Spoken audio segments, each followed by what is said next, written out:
démarrer donc cette présentation par un PowerPoint.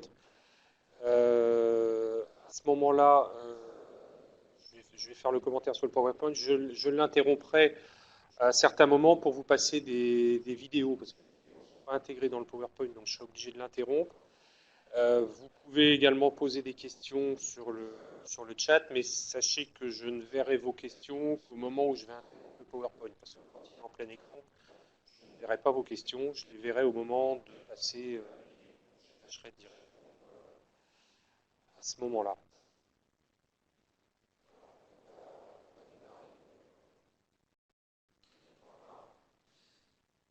Voilà, donc on va commencer par un certain nombre de chiffres et d'informations génériques sur l'industrie en Bretagne, et on passera ensuite sur la présentation de 3 métiers.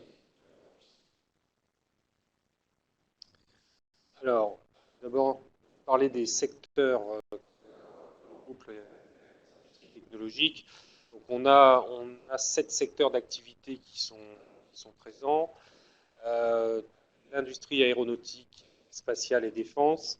Alors, en Bretagne, ça ne paraît pas forcément évident parce qu'on n'a pas de grands constructeurs en Bretagne, mais cependant, on a beaucoup d'entreprises qui sont sous-traitantes de l'industrie aéronautique, soit des entreprises de mécanique de précision notamment, ou des entreprises d'électronique qui travaillent notamment pour la défense. La filière aéronautique et spatiale en Bretagne, c'est à peu près 6 000 emplois, et ce sont des emplois dans la sous-traitance aéronautique. On n'a pas en Bretagne une usine Airbus chez Dassault. Le secteur automobile, là par contre, on a évidemment une usine PSA Peugeot Citroën à Rennes avec un certain nombre de sous-traitants qui gravitent autour de cette industrie automobile. Mais on a aussi pas mal de carrosseries industrielles, hein, donc qui sont aussi peuvent intervenir soit sur des fabrications de poids lourds, sur des fabrications de camping-cars, par exemple, ou sur la fabrication de véhicules blindés ou du blindage de véhicules personnalité. On a ensuite la partie électricité, électronique numérique. Donc là, c'est également un secteur d'activité très développé en Bretagne. On a un pôle important sur Brest, notamment dans l'électronique, par exemple. Sur les Côtes d'Armor, il y a un pôle important à Lannion avec des entreprises celles qu'il y a, également un laboratoire de chez Orange, et puis il y a énormément de startups qui travaillent dans le domaine des télécoms et du web.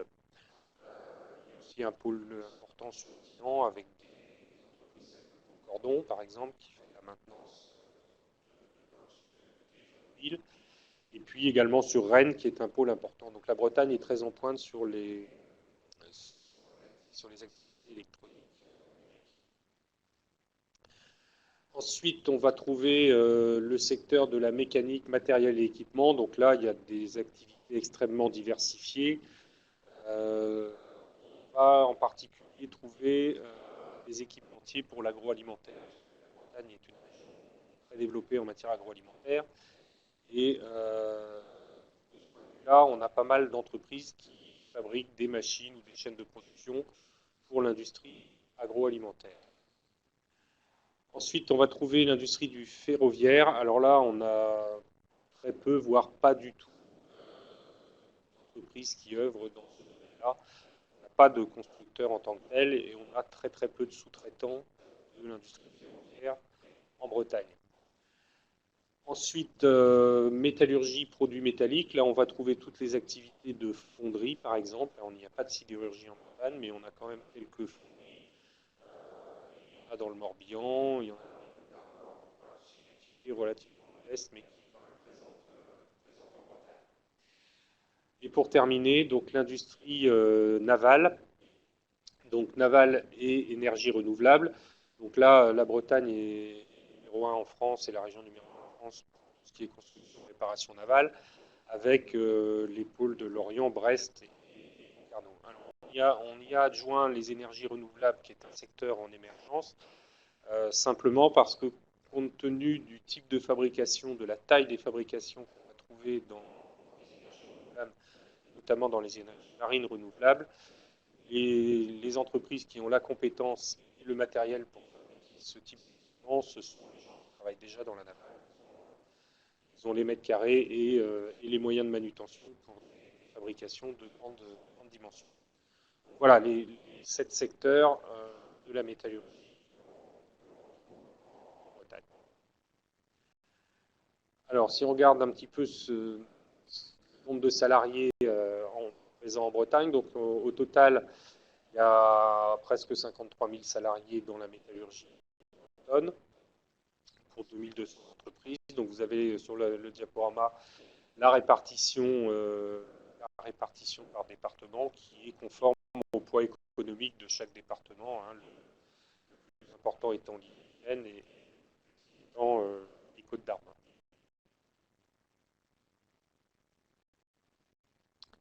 Alors, on va passer maintenant à la présentation de métiers de l'industrie. On va commencer par le chaudronnier. Donc là, je vais être obligé d'interrompre le diaporama pour passer la vidéo. Alors, juste un petit commentaire sur la vidéo que vous allez voir. Sur la présentation du chaudronnier, on est sur une activité de chaudronnerie assez particulière, puisque dans la vidéo, ce sont des gens qui travaillent dans la chaudronnerie aéronautique. Voilà. Donc, je tenais à le préciser, c'est pas forcément ce que vous rencontrerez en Bretagne dans les chaudronneries.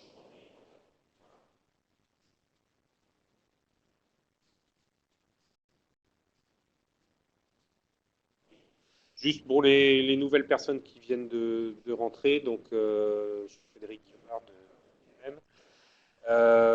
On a passé le diaporama, on va maintenant passer sur la présentation des vidéos. Je vous rappelle que vous pouvez poser des questions par le chat. Simplement, quand le diaporama est en plein écran, je ne vois pas vos questions, donc je ne pourrai y répondre qu'un petit peu plus tard quand on interrompt le diaporama. Je passe à la première vidéo. Aujourd'hui, je vais à la rencontre de 2 professionnels des métiers des industries technologiques pour découvrir le métier de chaudronnier. Le chaudronnier façonne des pièces de métal. Il leur donne forme, quelle que soit leur matière. Aluminium, laiton, cuivre, acier, c'est un créateur. À la main ou avec un ordinateur, c'est un métier qui demande beaucoup de précision. Guillaume et Cédric, vous êtes chaudronnier. En quoi ça consiste votre métier ? C'est faire des redressages derrière des pièces qui ont été soudées, de la réparation, des contrôles avec des appareils de mesure. S'il y a des problèmes, il y a forcément des solutions, donc c'est à nous d'y remédier. Faire les pièces malades et puis essayer de les faire avancer, quoi. C'est ce que j'aime bien. Comment ça se passe ? Vous travaillez avec quels matériaux en général ? C'est beaucoup l'acier, l'aluminium et le titane pour alléger les moteurs, pour que ça soit beaucoup moins lourd. On travaille beaucoup avec le service qualité. Quand on a un problème sur une pièce, c'est pas à nous de dire si c'est bon ou si c'est pas bon. Prendre une décision, quoi. C'est toute une équipe, une famille, et puis on arrive à faire quelque chose de pas trop mal, quoi. On est content quand on se lève le matin, on voit pas les journées passer, quoi. Quelles sont les qualités nécessaires pour être un bon chaudronnier ? De l'idée, de l'imagination. Une bonne vision dans l'espace, 3D. Il faut savoir lire un plan, l'analyser à la tête, le voir visuellement. Il faut être minutieux, précis, rigoureux. Créatif, voilà. Il faut toujours aller de l'avant. Racontez-nous un peu votre parcours. J'ai commencé à l'apprentissage, où j'ai fait un CAP, BEP structure métallique. Après, j'ai fait un peu d'intérim pour me créer un petit peu d'expérience et tout ça. Moi, j'ai un bac STI génie méca option structure métallique. Et après, donc, j'ai commencé un BTS et ça fait à peu près 5 ans maintenant que je suis ici. Et alors, qu'est-ce qui vous plaît dans votre métier ? Les difficultés. Moi, ce que j'aime bien, c'est remonter les difficultés, quoi. Si c'est trop facile, c'est pas marrant en fait. Toujours aller plus vite, plus fort, se surpasser, quoi. On a des moyens technologiques adéquats. C'est-à-dire, vous travaillez avec quoi ?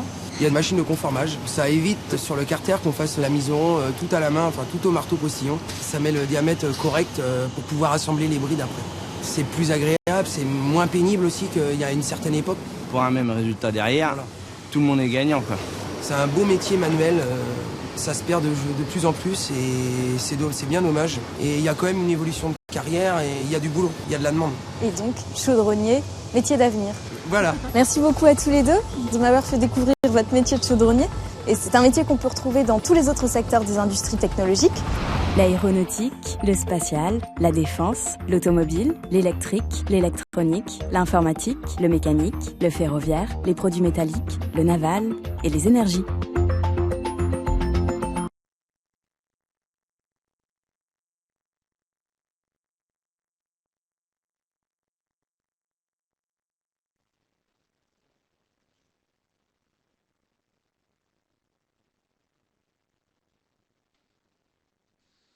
Donc voilà pour cette première vidéo. On va reprendre le A.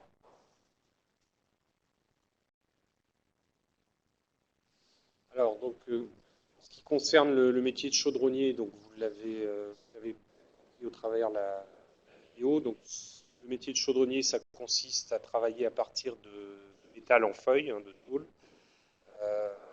On va découper cette tôle, on va la déformer, on va la plier et on va l'assembler notamment par soudage pour obtenir des pièces. En l'occurrence, là, c'était des conducteurs, mais ça peut être des silos, des voitures, tout ce qui est fabriqué à partir de tôle.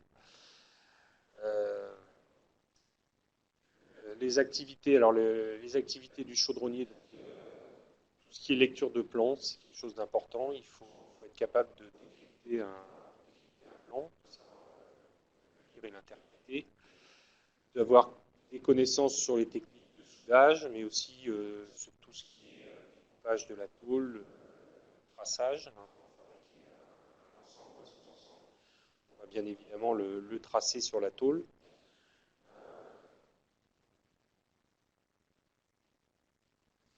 En termes de compétences, effectivement, il faut avoir des aptitudes manuelles, il faut aimer le travail manuel. C'est un plus, avoir une vision dans l'espace, c'est-à-dire à partir d'un plan qui est en 2D, il faut pouvoir se représenter la pièce qui est sur le plan en 3D, savoir ce qu'elle va donner une fois qu'elle sera terminée. C'est une aptitude qui n'est pas forcément donnée à tout le monde, on l'a ou on ne l'a pas. Ça peut se travailler, mais c'est vrai que si on l'a, c'est quand même facile, on a plus de facilité.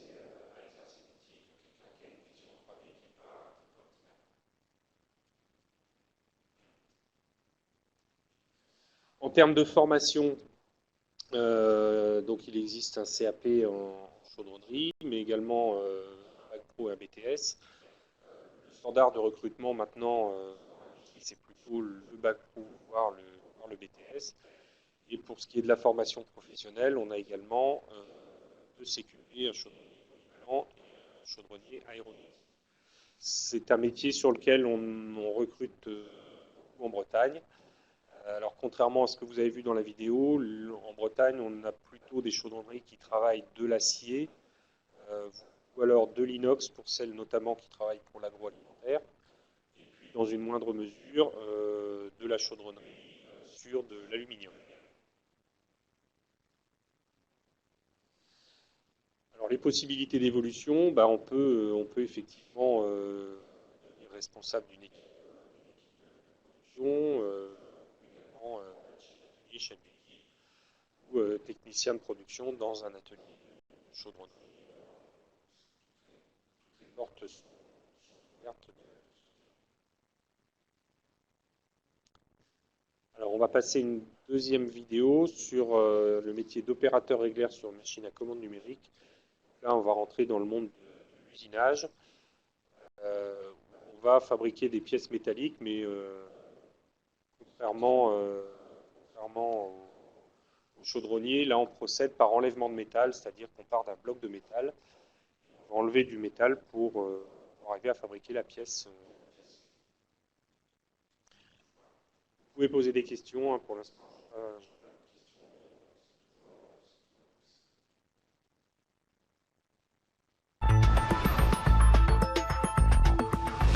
Aujourd'hui, je vais à la rencontre de 3 professionnels des métiers des industries technologiques, découvrir et mieux comprendre le métier d'opérateur-régleur sur machine à commande numérique. Aux commandes de plusieurs machines perfectionnées, il produit différentes pièces à partir de plusieurs matériaux. Il programme et règle manuellement ces machines à commande numérique et veille au bon déroulement du programme. Il est garant de la fabrication de chaque pièce et de leur qualité. En quoi ça consiste ce beau métier? On met en œuvre une chaîne de production, donc on règle la machine avec des outils. Il faut une bonne connaissance du processus de fabrication, du programme, de la matière usinée. Avec ça, on arrive à avoir un bon résultat. C'est des machines qui sont très rapides, qui sont assez complexes quand même. Avant, on mettait une pièce un côté sur une machine et un autre sur une autre. Maintenant, on rentre un bout de ferraille dans la machine et on programme la machine, on la règle de façon à ce qu'elle sorte toute finie en une fois. Vous avez beaucoup de pièces à produire, différentes? Dans les 50 000 pièces à peu près. On a des matières différentes à usiner ici. C'est pas la même technique, donc il faut parfois l'adapter. Et c'est vrai qu'avec l'expérience, on l'apprend. C'est très minutieux comme travail. Comment est-ce que vous en êtes venu à faire ce métier? J'ai fait un BTS IPM, donc c'est bien dans ma continuité de mes études. Depuis le bac, je voulais faire ça. Moi, j'ai fait un CAP et après un BEP. J'ai été en BEP, après j'ai poursuivi en bac pro, et de bac pro, je suis arrivé ici. Ce que j'aime dans ce métier, c'est la rigueur, le contrôle, l'interaction homme-machine. C'est un métier où on apprend tous les jours. Ce que j'aime dans ce métier, c'est régler la machine. C'est une satisfaction d'avoir la pièce finie, propre. Il faut qu'on soit très rigoureux, très soigneux. Dans notre métier, c'est primordial. Après, les pièces, elles vont sur des avions, des voitures. À chaque fois qu'on se voit, on se donne toutes les consignes, toutes les infos, là où on a eu des problèmes, là où on n'en a pas eu. Et puis après, on travaille aussi avec les méthodes, le contrôle. On travaille tous relativement ensemble quand même. J'aime bien mon métier, j'aime bien être sur le terrain. Qu'est-ce qui vous plaît? La rigueur, la qualité, suivre les consignes, le contrôle. Et le temps de fabrication d'une pièce, c'est très variable? Ça peut aller De 30 secondes à 45 minutes. Souvent, c'est les petites, grosses, très complexes. C'est un métier d'avenir. Je pense qu'il y aura toujours besoin de personnes devant les machines. Les robots ne pourront jamais nous remplacer. Merci beaucoup à vous de m'avoir fait découvrir votre métier d'opérateur régleur sur machine à commande numérique. C'est d'ailleurs un métier qu'on peut retrouver dans tous les secteurs des industries technologiques. L'aéronautique, le spatial, la défense, l'automobile, l'électrique, l'électronique, l'informatique, le mécanique, le ferroviaire, les produits métalliques, le naval et les énergies.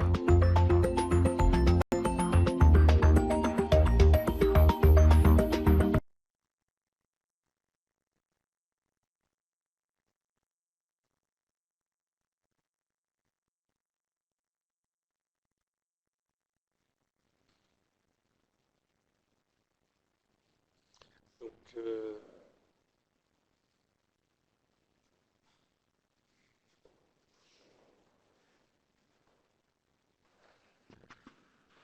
bien, donc voilà pour la présentation de la vidéo. Alors, sur le métier d'opérateur régleur, c'est un métier qui est extrêmement recherché aujourd'hui. Les entreprises de mécanique ont des carnets de commandes qui sont extrêmement bien remplis, notamment avec l'essor de l'aéronautique. Vous savez que Airbus a un gros carnet de commandes, Dassault avec le programme Rafale également, donc ça booste vraiment l'activité dans le domaine de l'usinage. Et aujourd'hui, on a pas mal de PME en Bretagne qui cherchent à recruter et qui peinent à recruter les professionnels dont elles ont besoin. Donc vous avez sur la diapo le profil. Donc les opérateurs régleurs, évidemment, ils réalisent des opérations d'usinage. Ça maintenant se fait à partir de programmes informatiques qui sont réalisés sur informatique, injectés directement dans les machines à commande numérique.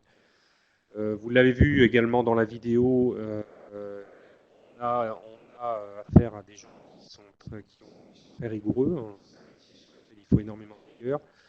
La précision, on travaille au micron sur ces fabrications, donc c'est des choses extrêmement précises, avec des exigences qualité qui sont extrêmement fortes, notamment pour la.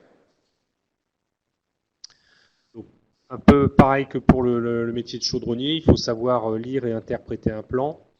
Il faut finalement bien connaître les techniques d'usinage. et bien connaître les différents matériaux, puisque suivant le métal qu'on va avoir usiné, on ne va pas s'y prendre de la même façon, on ne va pas l'usiner de la même façon, vitesse par exemple, en fonction du matériaux que l'on a à usiner. Donc les exigences qualité, sécurité environnementale, j'en ai déjà parlé, donc avec des niveaux d'exigence très forts sur ces cheminées-là, et également une bonne connaissance des moyens de contrôle et des moyens de mesure, puisqu'en fait l'opérateur est responsable des pièces qu'il fabrique, donc il doit être capable de contrôler lui-même ces différentes fabrications. Et puis, il peut être amené, en fonction de l'organisation des entreprises, ça peut être l'opérateur lui-même qui programme la machine. Après, c'est des questions d'organisation. Dans certaines entreprises, il y a des gens qui ne font que la programmation de machines et les opérateurs sont amenés, eux, à faire juste des modifications sur les programmes. Dans certaines entreprises, c'est l'opérateur qui fait tout de A à Z, qui est responsable de sa programmation et de sa fabrication. Il faut maîtriser les langages de programmation des différentes machines. Donc les qualités nécessaires, il faut aimer la minutie, il faut aimer la précision, il faut aussi aimer travailler en équipe, puisque on n'est jamais seul dans et il faut travailler avec son environnement et communiquer avec le reste de l'équipe. Les produits fabriqués sont en général variés, donc il faut savoir s'adapter à différents types de fabrication. De métier, les opérateurs ne fabriquent jamais la même pièce du lundi au vendredi. Dans la journée, ils sont souvent amenés à fabriquer des pièces différentes, ce qui évite la monotonie et avoir un travail plus varié. Alors, au niveau formation, il existe des bacs professionnels donc soit technicien d'usinage, également un bac pro en outillage, donc là, on va utiliser les mêmes technologies, mais les pièces qui vont être fabriquées vont être utilisées par d'autres outils. Par exemple, de l'outillage de presse que l'on va retrouver par exemple.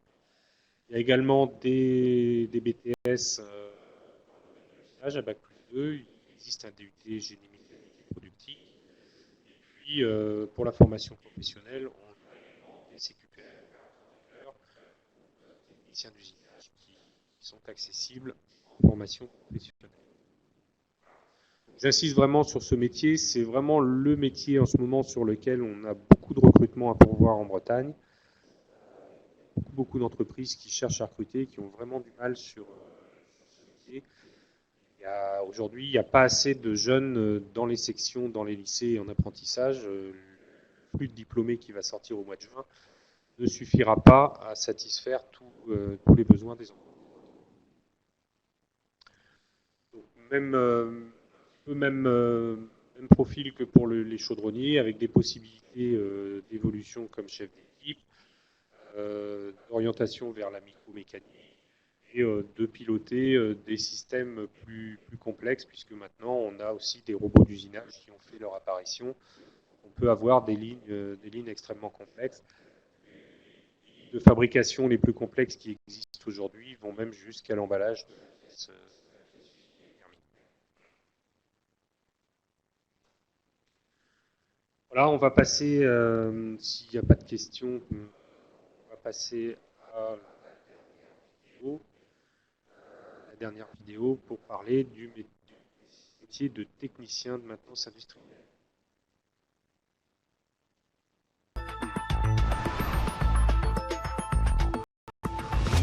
Aujourd'hui, je vais à la rencontre de 3 professionnels des métiers des industries technologiques pour découvrir et mieux comprendre le métier de technicien maintenance industrielle. Le technicien maintenance a pour fonction principale d'assurer la maintenance préventive et la réparation des machines et outils de l'entreprise.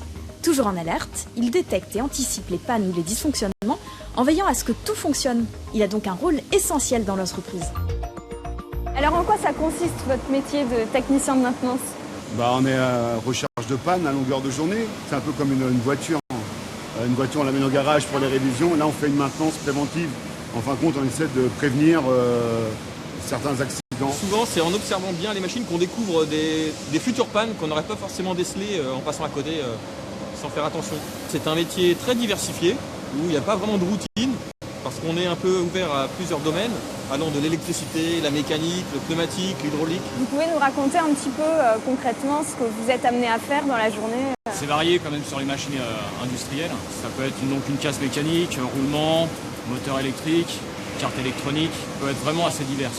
Au niveau compétences, donc ça demande une connaissance assez générale sur un peu tous les domaines. C'est très complet.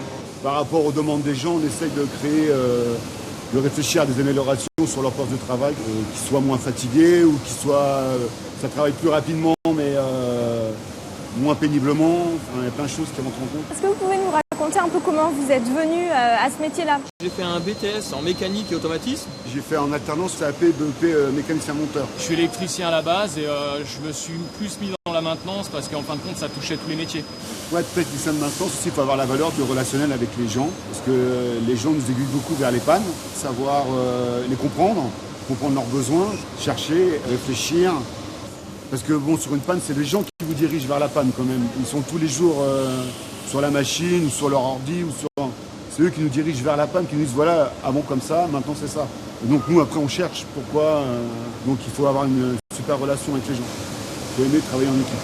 Contrairement à ce qu'on pense, même si on fait de la mécanique, c'est pas une voie de garage. Ouais. Parce qu'il y a plein de débouchés. Le coup de la panne, ça marche toujours, ouais, en fait. Merci encore à vous de m'avoir présenté votre métier de technicien de maintenance. Et ce métier, on peut le retrouver dans tous les secteurs de l'industrie technologique. L'aéronautique, le spatial, la défense, l'automobile, l'électrique, l'électronique, l'informatique, le mécanique, le ferroviaire, les produits métalliques, le naval et les énergies.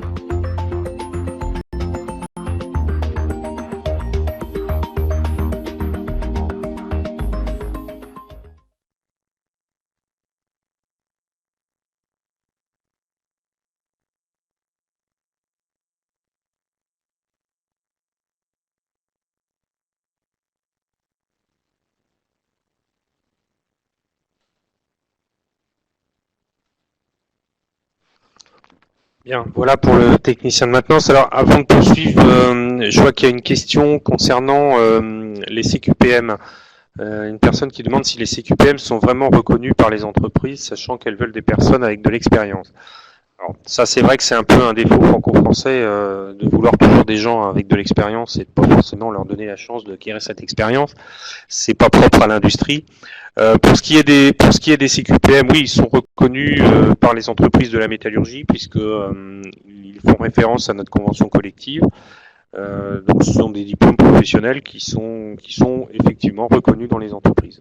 Par contre, le CQPM n'a pas de lien direct avec l'expérience dans la mesure où on peut passer un CQPM juste après une formation sans avoir forcément une expérience très longue. Voilà. Donc on va poursuivre sur le métier de technicien de maintenance. Donc vous l'avez bien compris, hein, l'émission du technicien de maintenance, c'est celle qui paraît la plus évidente, c'est probablement de dépanner les machines qui sont en panne, effectivement.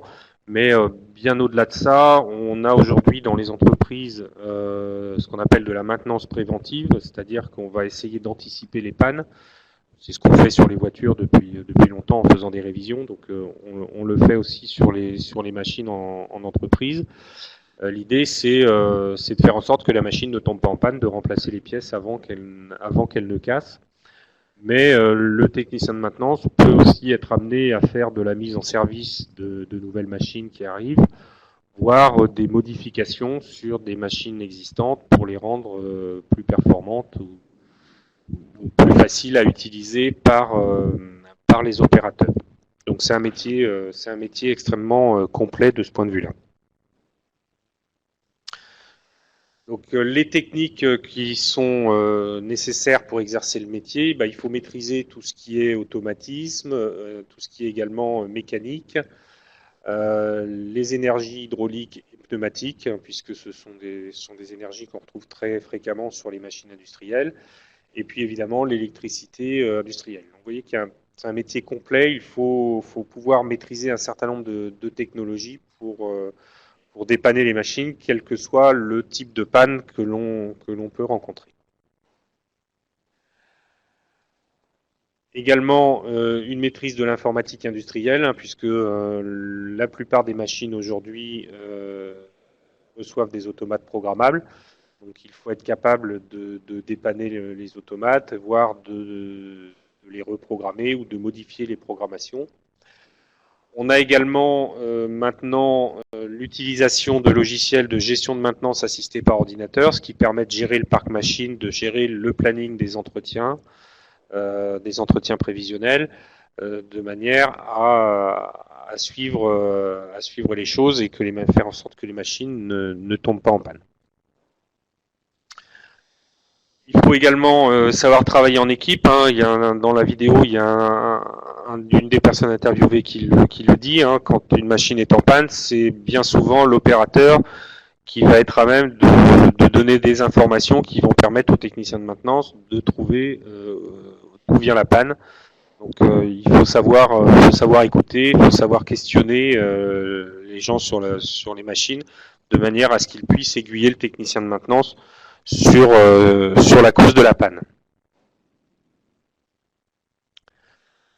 En ce qui concerne les formations, donc là on a également des formations un petit peu à tous les niveaux. On commence au niveau bac pro avec un bac pro en maintenance des équipements industriels, mais on a également plusieurs BTS qui donnent accès au métier de la maintenance. Donc un BTS en conception et réalisation de systèmes automatiques, BTS maintenance de système et un BTS électrotechnique qui donne des bonnes bases en électricité qui peuvent permettre d'accéder au métier de la maintenance. Il existe également un DUT en génie industriel et maintenance et également 2 CQPM.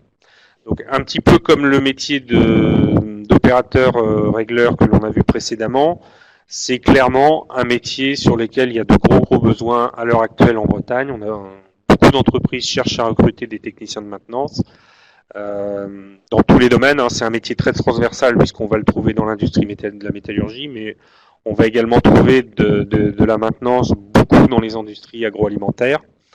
Et je dirais que la tendance actuelle à l'automatisation accrue des chaînes de production, à la robotisation, tout cela fait qu'on a de plus en plus d'équipements automatisés dans les industries.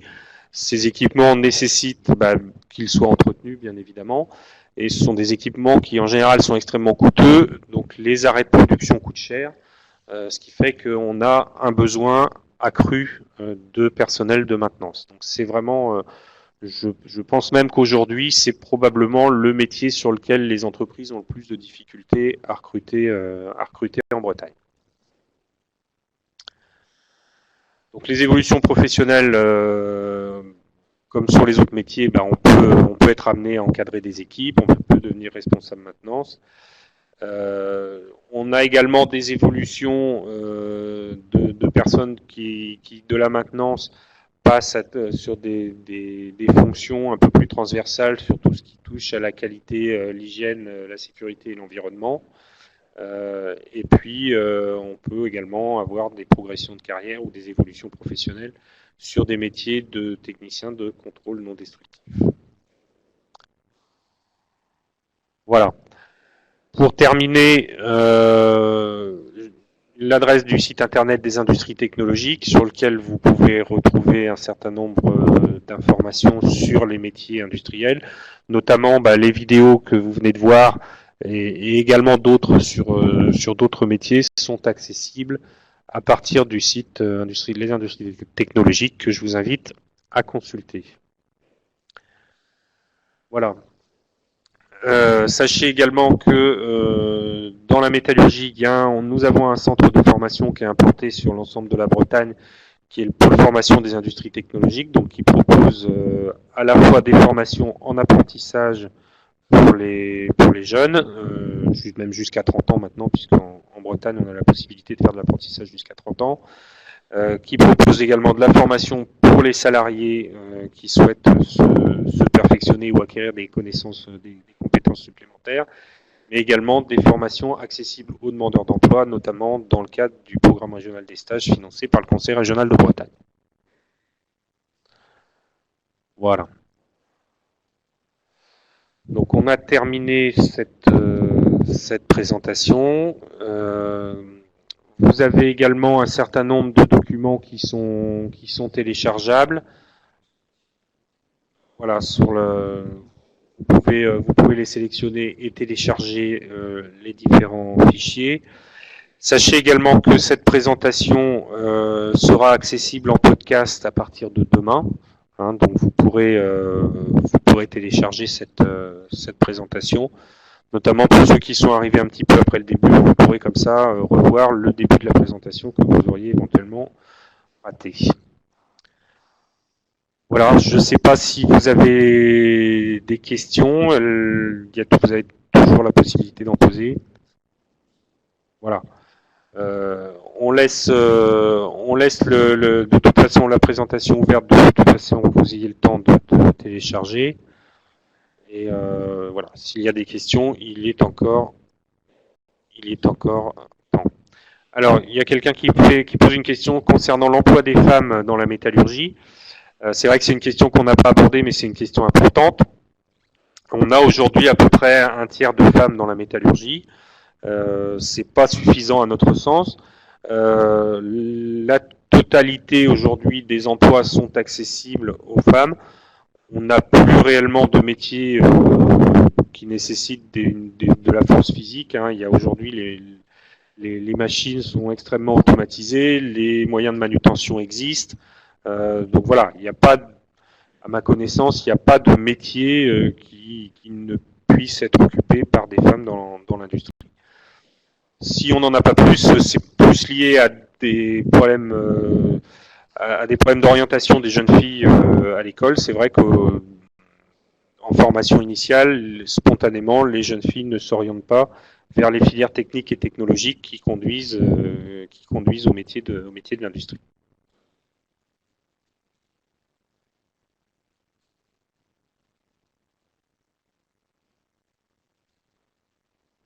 Voilà, je ne sais pas s'il y a d'autres questions.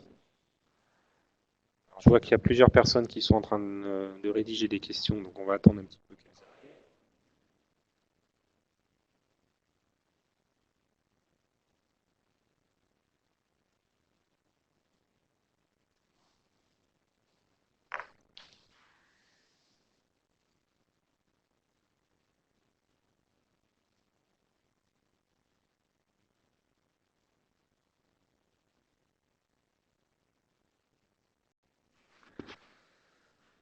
Alors, excepté l'aéronautique, quels sont les secteurs qui recrutent?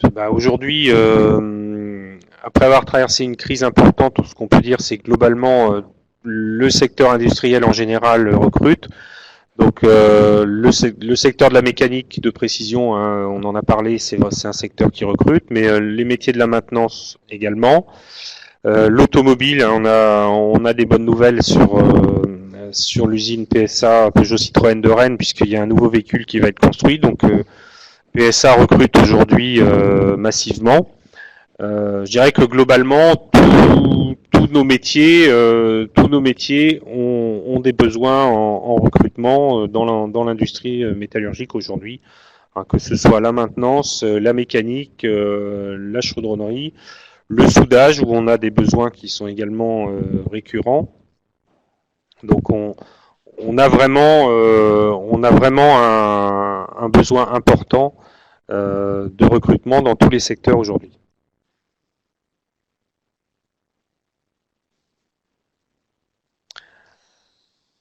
Alors, on a besoin dans l'encadrement. Alors, on a une question également sur les métiers d'encadrement et d'ingénieur. C'est vrai que c'est un sujet qu'on n'a pas abordé, mais aujourd'hui, on sait que les entreprises industrielles en France, pour rester compétitives, elles sont obligées de se concentrer sur des fabrications à forte valeur ajoutée.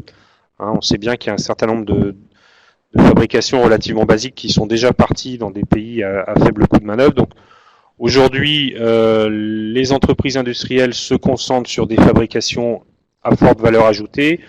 Pour ça, elles ont besoin d'innover, elles ont besoin d'utiliser des moyens de production qui sont de plus en plus sophistiqués. Et l'impact direct sur les recrutements, c'est qu'on recrute de plus en plus de techniciens et on recrute de plus en plus d'ingénieurs. Globalement, on a besoin de plus en plus de matières grises dans nos industries pour qu'elles restent innovantes et pour qu'elles gardent une longueur d'avance sur des concurrents étrangers avec lesquels on ne peut pas lutter sur le coût du travail. Hein, clairement, il n'est pas question d'essayer de lutter avec les Indiens sur le coût de la main d'œuvre. Donc la seule manière qu'on a de garder de l'avance, c'est d'être innovant et de se concentrer sur des fabrications à forte valeur ajoutée.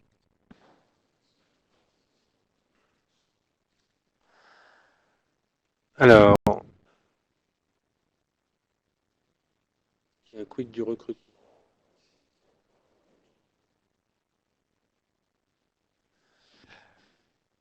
Après, le transfert de compétences de quelqu'un qui est déjà qualifié, qui est déjà diplômé dans un autre secteur, oui, il y a toujours des transferts de compétences possibles. Après, il faut regarder de quelle formation initiale on parle.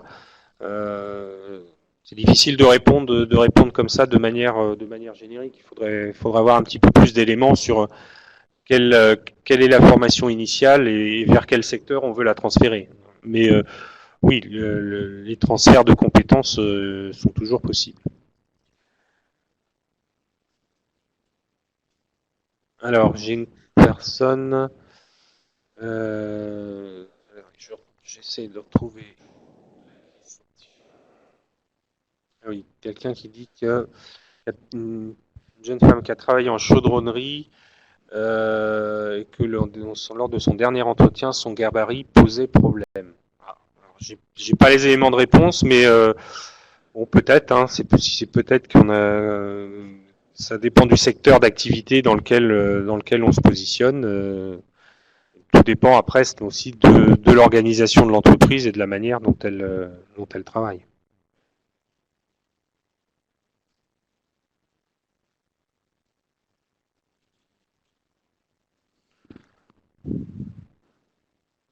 Donc il y a encore des questions qui vont arriver, donc j'attends qu'elles s'apparaissent.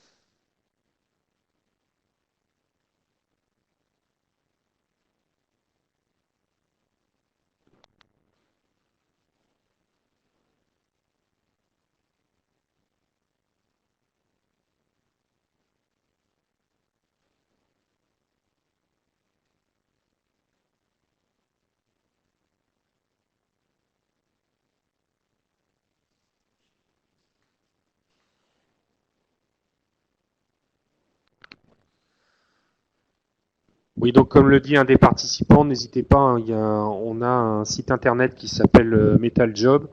Vous pouvez aller sur ce site, à la fois déposer votre CV dans la CVTech, mais vous pouvez aussi consulter des offres en ligne, hein, n'hésitez pas.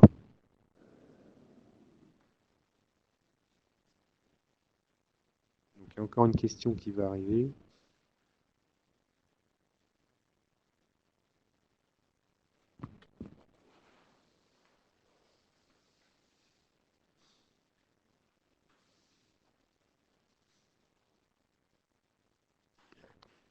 Alors, je profite en attendant que les questions arrivent.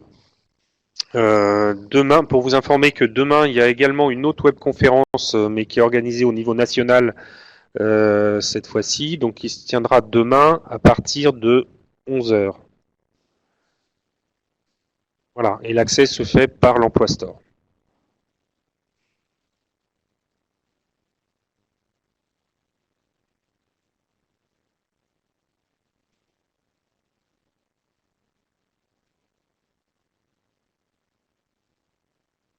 On va essayer de vous envoyer le lien pour la webconférence de demain.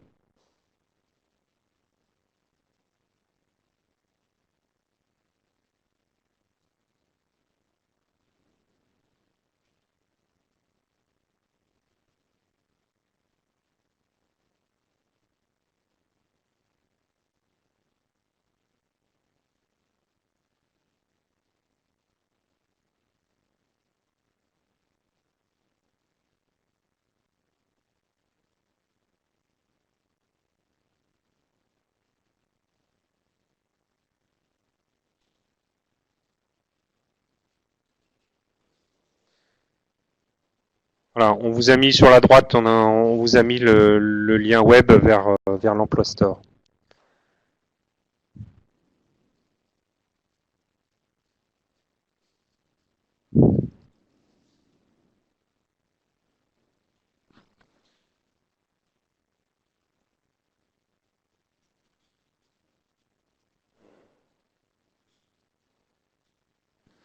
Alors oui, il y a une personne qui nous dit qu'elle est diplômée en recherche et développement en biotechnologie. Voilà, et qui se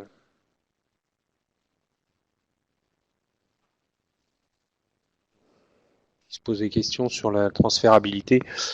Bon, je pense que là, ça mériterait peut-être un entretien un peu plus approfondi avec un conseiller Pôle emploi, mais faut regarder, oui, quelqu'un qui a fait de la R&D en biotechnologie, pourquoi pas faire de la R&D en industrie métallurgique, mais ça demanderait quand même peut-être une formation un peu plus poussée sur le plan technique.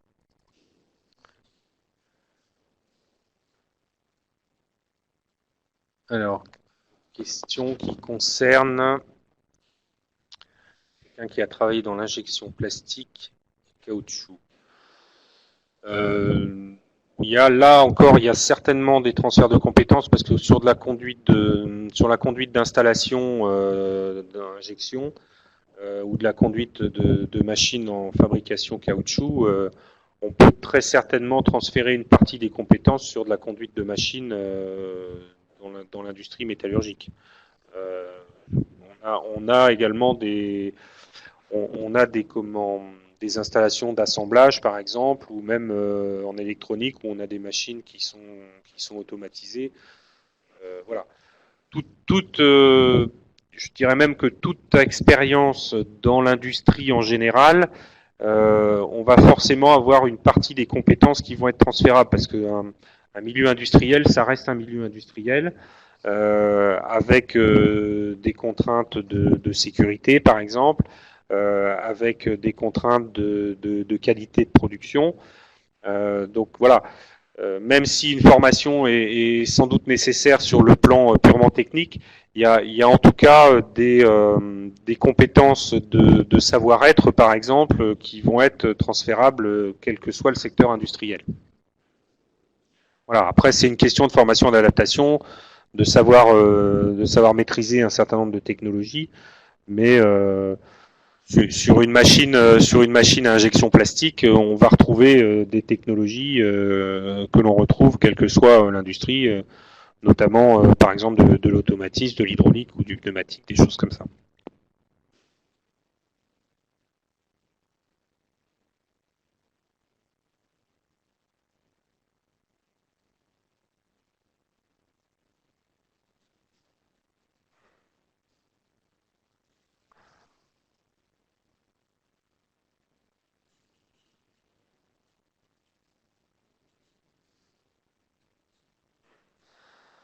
Oui, je pense qu'on a un certain nombre de personnes qui se posent des questions sur des reconversions et des transferts de compétences. Je pense que ça, c'est typiquement le genre de choses qu'il faut travailler avec son conseiller Pôle emploi. La première chose à faire, c'est de choisir vers quel métier on veut s'orienter. Et à partir de là, de regarder quelles compétences on a déjà et sont transférables. Et ça peut aussi se travailler avec l'organisme de formation qui va assurer la formation de reconversion, de se dire, il y a peut-être des parties de la formation où on peut être un petit peu plus léger parce que c'est des choses qu'on maîtrise déjà de par la formation antérieure, et à contrario d'insister sur des parties que l'on maîtrise pas bien.